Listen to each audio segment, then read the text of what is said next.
Well, good morning, everyone, and welcome again to the great Iowa State Fair. We are so happy to have you here.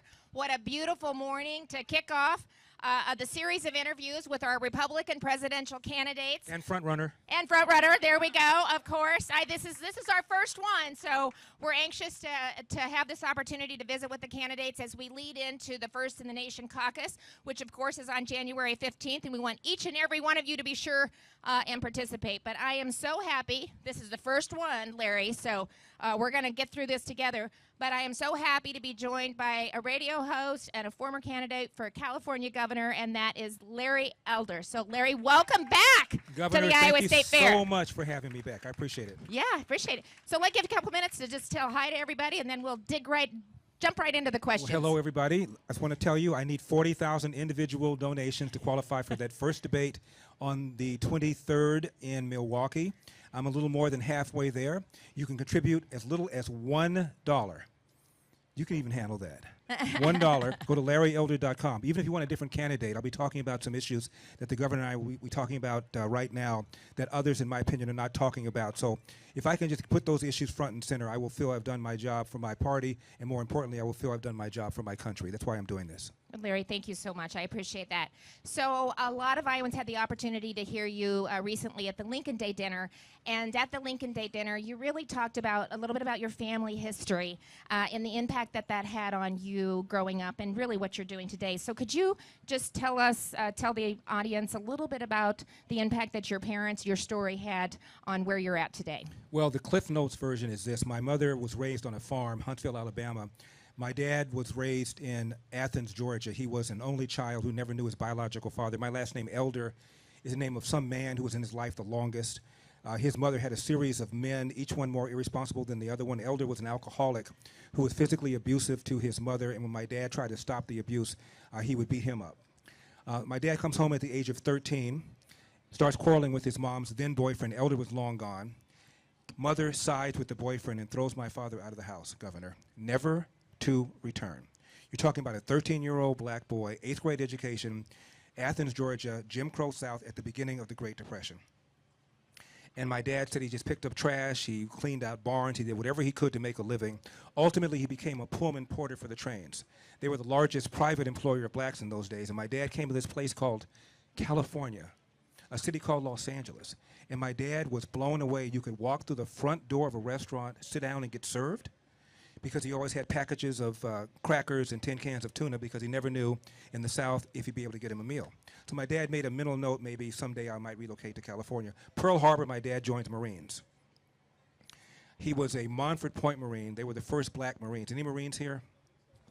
I asked my dad why, and he said, I joined the Marines for 2 reasons. First reason is they go where the action is. Second reason, I love the uniforms. So my dad was in charge of cooking for the colored soldiers because, as you know, the military was segregated in those days. And my dad could look at a cake and tell you what's in it. He's that good. War is over. He goes back to Tennessee, Chattanooga, where he met and married my mom to get him a job as a cook.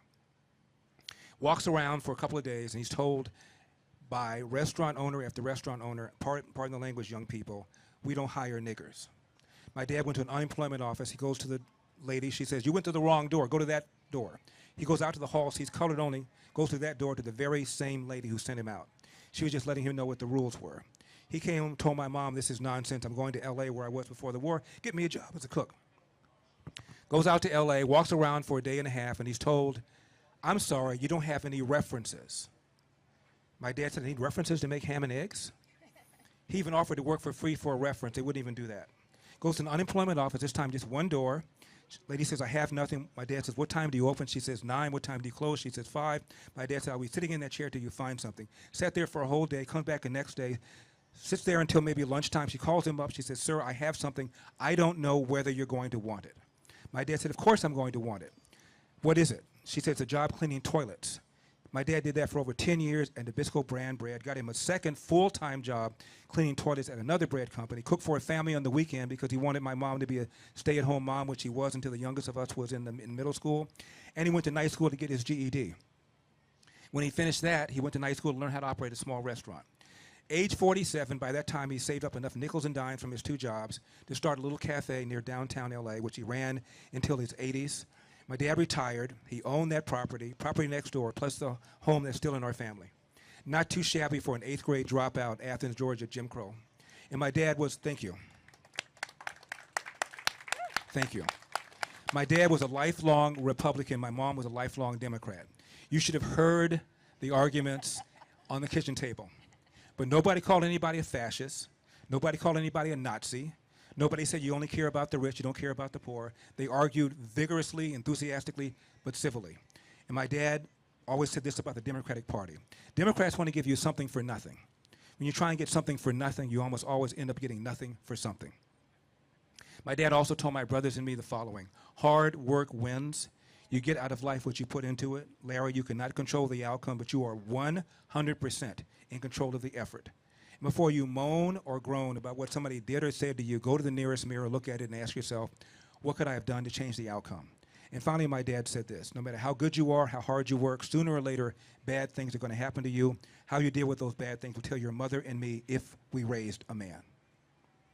Wise words. Thank That's you. amazing. It's an amazing story. Thank you for sharing that again. We appreciate that. We know a little bit about work ethic here in Iowa too, so we I've heard, yes. absolutely concur with that, with what he believed. You know, as president, you said you would sign an executive order, and it's called the Blind Side Initiative.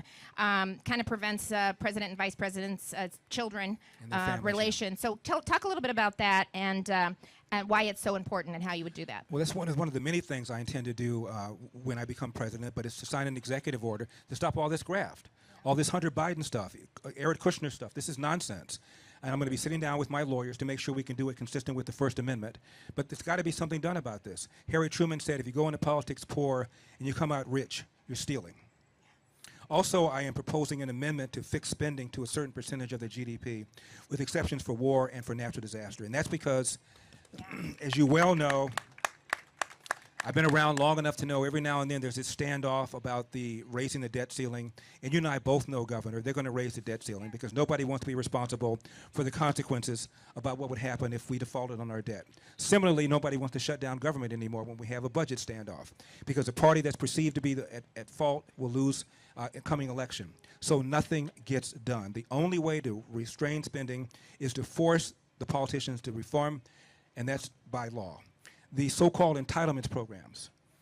Even Bill Clinton used the word unsustainable to describe them. Barack Obama used the word unsustainable to describe them. Why then does nothing happen? Because the number one objective of most politicians, present company included, of course, is to get elected. Number two is to get reelected. And you don't get elected running to reform major programs, take stuff away from people. The other side will accuse you of not caring about the poor, the sick, the elderly. So the only way to reform this is to force them to do it. The other reason I'm running, Governor, not that you ask, but you know. Blowing through the questions. We'll just let you go. We don't have a lot of time, so you go. Thank you. I'm an America First guy, Yeah. make America First again guy. And you know, we have a guy like that who's a front runner. So why then am I running? Because I feel that there are a handful of issues that our side is not talking enough about, if at all. And the number one domestic problem facing this country, by far, is the epidemic of fatherlessness. It's question number 3, just so you know. 40% of American kids now enter the world without a father in the home married to the mother. 70% of black kids enter the world, Governor, without a father in the home married to the mother, up from 25% back in 1965. In fact, 25% of white kids now do. And what would happen in 65 is Lyndon Johnson, a Democrat, launched the so-called war on poverty. And since then, in my opinion, we've incentivized women to marry the government and incentivized men to abandon their financial and moral responsibility. And that is not to denigrate the job that single moms and sometimes parents and other extended family members have done to raise these kids, but it makes it a lot harder. And our side does not talk enough about it. When you're raised without a father, you're 5 times more likely to be poor and commit crime, 9 times more likely to drop out of school, and 20 times more likely to end up in jail. And no one's talking about it. Democrats don't talk about it because they caused it. Our side does not talk about it because if you're white, you're accused of being systemically racist. And if you're black, you're accused of being, as I was the LA Times, the black face of white supremacy. The other issue is this lie that America remains systemically racist. It's not just driving nonsense like reparations and race-based preferences and diversity, equity, inclusion. It's getting people killed. It's called the Ferguson effect or the George Floyd effect. Any law enforcement officers here know what I'm talking about. It's the phenomenon of cops pulling back from their proactive policing in city after city in America, so that in the last several years, there are thousands of people who are dead or who have been victimized by violent crime who otherwise would not have suffered, Governor, had the police been doing their normal proactive policing. And the people that are suffering from these so-called excess casualties are by and large the black and brown people that people on the left purport to care about. And then there is this, the only word you can use is tragedy, crisis of urban education K through 12. Where just you're talking my talk here. Here we go. I know you guys have school choice here, and because of you. Yeah. Just to pick one city, let me pick two cities. Baltimore. 13 public high schools, Governor, where 0% of the kids can do math at grade level. 0. Another half a dozen where only 1% can. That's half of all the public high schools in Baltimore where either 0% or only 1% of the kids can do math at grade level. And guess what? They're all located in the inner city. Chicago, 53 government schools, all located in the inner city. 0% of the kids can do math at grade level. Yet the Democrats oppose school choice, even as the party elites, whether it's Barack Obama or Gavin Newsom, former governor of California, I wish, the governor of California, and Joe Biden have their own kids in private schools. It's an absolute tragedy. 85% of black 8th graders nationwide, according to the National Report Card, 85% of black 8th graders, 13-year-old kids, can neither read nor do math at grade level. Half can't even do basic reading, which means a substantial percentage of black kids in America are functionally illiterate, even as we spend more and more money on K through 12. It's not the money. Yeah. No, it's not the money. It's not the money. Yeah. And it elevates all of education, and I think we're just about to prove that. And I think you're seeing educational Nothing freedom. gets better unless there's competition. Nothing gets better unless there's competition. Right. It's also investing in public schools as well, which we've done that Absolutely. also. So you talked about a lot of ideas, but again, you know, a lot of people running for office talk about what they want to do, and you're talking about some really tough issues. So on day one with President, tell me what are the first 100 days? What do you do? How do you implement what you're talking about? You couldn't manage to say President Elder? No, I did. No. Like as President Elder. Like a fur ball. As President Elder. Day one, I'm going to pardon Donald Trump. Okay. Day one. Okay. So that's off the table. These prosecutions are just outrageous. I mean, honestly. Yep. Two-tier justice system. Two-tier People justice are sick system. of it. Yeah. Yep. Meanwhile, I read the 45-page indictment, by the way. And in that indictment, the special counsel, Jack Smith, praises Mike Pence for withstanding the pressure to decertify the election. What he doesn't tell you is just a few weeks earlier, the same Mike Pence was on CNN and said, well, I disagree with Donald Trump. There's nothing that Donald Trump did that makes me feel he did anything illegal. Right. Mm-hmm. I would resume construction on the wall. I would reverse the anti-Trump border policies and put back the Trump policies. I would, as I mentioned, sign an executive order to stop all this graft from presidents and vice presidents. By the way, another reason to vote for... what's the name of that initiative again? Blind Side. There we go. Okay. Another reason to vote for Larry Elder is my parents, unfortunately, are no longer with me. I have two brothers, unfortunately, no longer with me. I don't have any kids. I have nobody to graft for.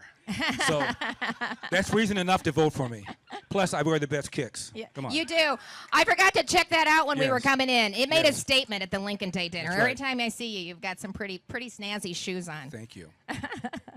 So you did take on Governor Newsom when they were, trying to, I think, get him out of office for the extreme COVID regulations that Right. he put in place. It seemed to apply to Californians, but not to him. That French Laundry looked like a pretty nice place, so he wasn't feeling the impact. But you did well for the time that you got in. So talk a little bit how you're taking that experience and really implementing it in your run for president. Well, Governor, I never thought I'd run for anything. I ran for third grade class president, and yes, I won that one, so I'm batting 500.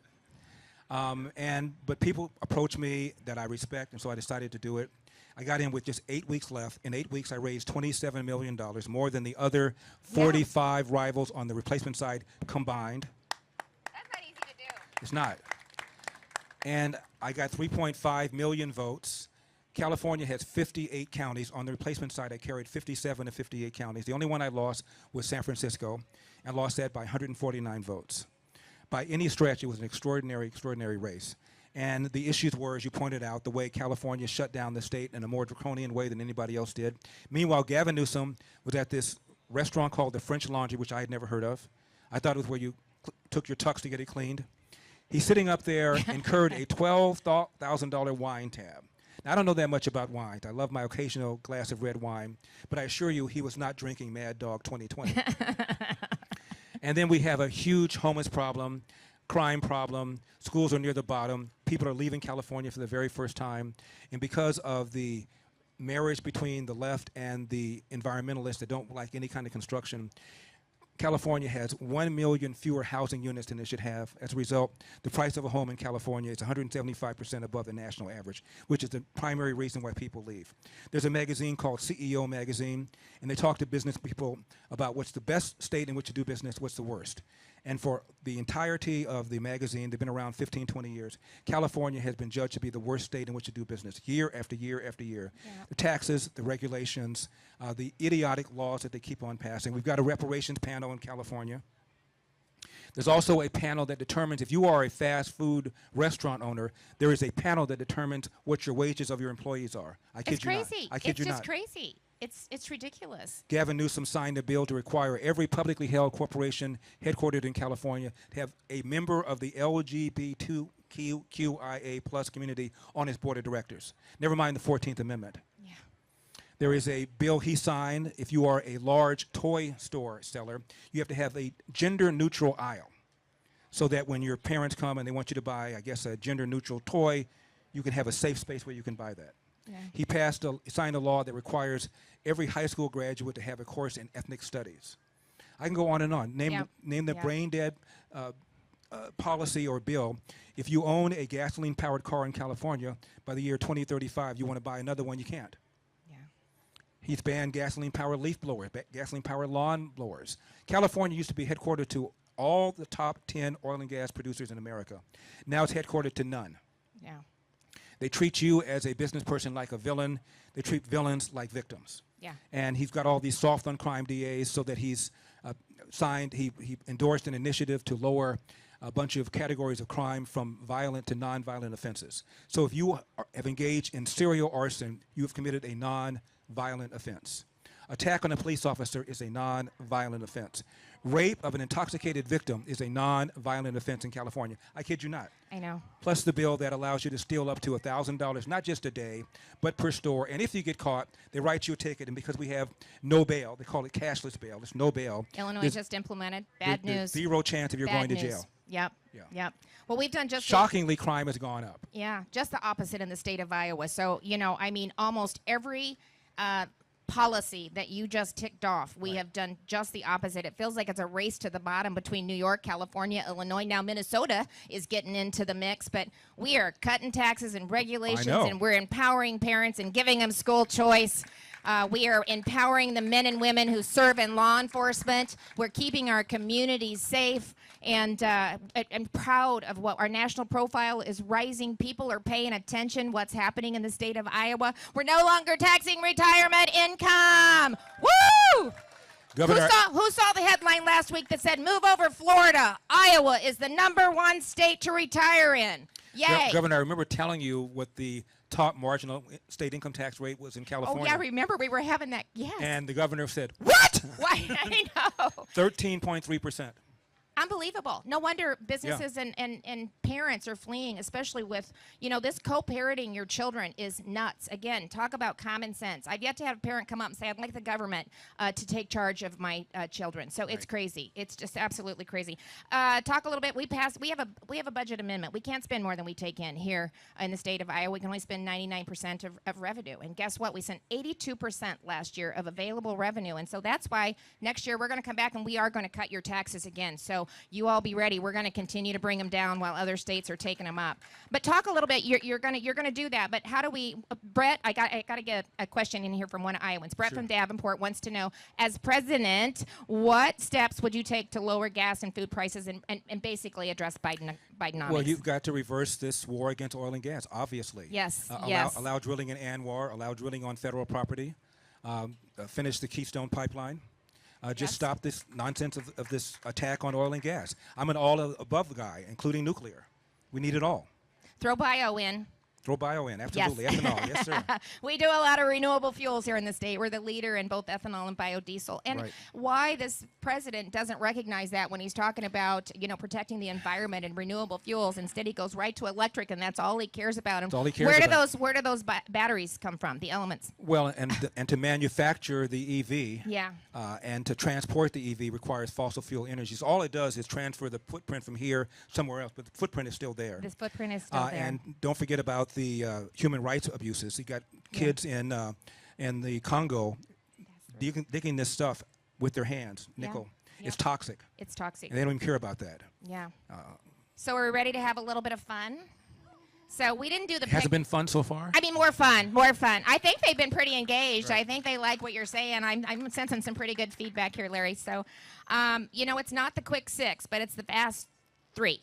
So give me one funny campaign moment on the campaign trail. And I actually know one, but we'll see if he talks about that. Can I give you 2 real quickly? Yes, you can. One is what happened with you last year. Torrential rainfall comes down. And we're going to your camper? Camper, yep. thank you. And I am just drenched with water. And Lieutenant Governor Gregg over there, he says, Larry, tell you what, I got a nice sweater. I'll give you my sweater. You can put that on. And I said, I'll send it back. She said, don't worry about it. I'll send it back. Don't worry about it. I'll send it back. Don't worry about it. So I didn't send it back. So I see generous Iowans. I see you guys a few months later, and I told my campaign staff, I forgot to send his sweater back. He won't remember. So I said, hey, Adam, how are you doing? Where's my sweater? The second one, we're in Midtown Manhattan. And we're conservative, right? So, right. Midtown Manhattan. A guy comes up to me, Larry Elder, I love you. I love you on Fox. I love your stuff on YouTube. I'm a conservative like you are. Taxes are too high. Regulations are too high. I'm with you. Here are a couple of cars. Come to my establishment. It's on the house. I thought it was a nice restaurant. Strip club. Oh, no. I said, I will probably carry Massachusetts now. Yeah. Yeah. But I tell you, it's great interacting with the citizens, and also, but you Absolutely. do really run into some just fun stuff, don't you, when you're out on the trail? I really do. I'm talking to this elderly couple. They're sitting down, and I asked them how long they've been married. 57 years. Oh. I asked her, what does she do? She said, well, I'm retired. I said, I assume that. What did you do? I'm an escrow agent. I said, what does an escrow agent do? She said, well, we make sure the titles for a house are clear before you transfer the house. I said, I know, but mechanically, what do you do? She said, oh, I see. Well, the first thing I do is I get a form. She named the form. Then I check with the capital, name the capital, the form. Then I go over here, I check this. It was a long, elaborate, detailed description of what she did. And her husband said, I didn't know that. I said, you've been married 57 years, you never asked her? He says, no. No. I said, you never said, honey, what did you do today? He goes, no. He said, that's riveting. I said, you guys ought to talk more. Yeah, probably not all that unusual sometimes, right? So you said you were talking about Newsom closing down, and they had kids out of school for 2 years, and but it's still going to the fancy restaurant. Right. So we were early on, because we didn't know what COVID was going to do. We were shut some of the business down, especially our hair salons. And so I was not going to be that governor, Larry, that didn't do what I asked Iowans to do. So I want to tell you how serious I took it. I had my husband, Kevin, color my hair because I was doing a press conference every day, and I'm old, and that gray part just kept getting bigger and bigger and bigger. And so it looked like a science experiment that was taking place in our bathroom. And on top of that, then I had to say, Kevin, I'm going to have to take a picture of this because nobody will believe that I didn't go to the salon to get that done. So thank you for fighting the fight. Thank you for standing up for what's right and making a difference. So I think we want to make sure that you have 5 minutes to close out. So here's the final question. By the way, Governor, in California, marijuana dispensaries were still open. Oh. Strip clubs were still open, but churches not. I know. It's just insane. Yeah. Insanity. I talk a lot about the insanity that we see from Democrat-led states and the Biden administration. So, as I travel the state, Iowans tell me they want a leader or a president that'll stand up for the American people, that'll stand up for the country, that'll stand up for our freedoms. They want somebody that has the moral conviction to do the right thing, even when it's really hard. You've talked a lot about some tough issues, and I think they really want somebody that has the vision and the resolve to start to deliver on day one. I mean, this country is eroding at a fast clip. It is. But most importantly, how they end the conversation almost every time is they want someone that can win. So tell us why President Elder can win. Well, as I mentioned, my mother and father were opposite parties, and nobody called anybody a fascist, a Nazi, a dictator. They were able to speak civilly, and I think I can do that. But again, even if I'm not the nominee, if I can just push the nominee to talk about the epidemic of fatherlessness, the lie that America remains systemically racist, that's dividing the country and getting people killed, the need for school choice, the need for an amendment to fix spending to a certain percentage of the GDP, get rid of these soft on crime George Soros-backed DAs, and do something about the graft and the corruption in government. If I can just push them to talk about that stuff, I have done my job. I've done my duty. That's why I'm doing this.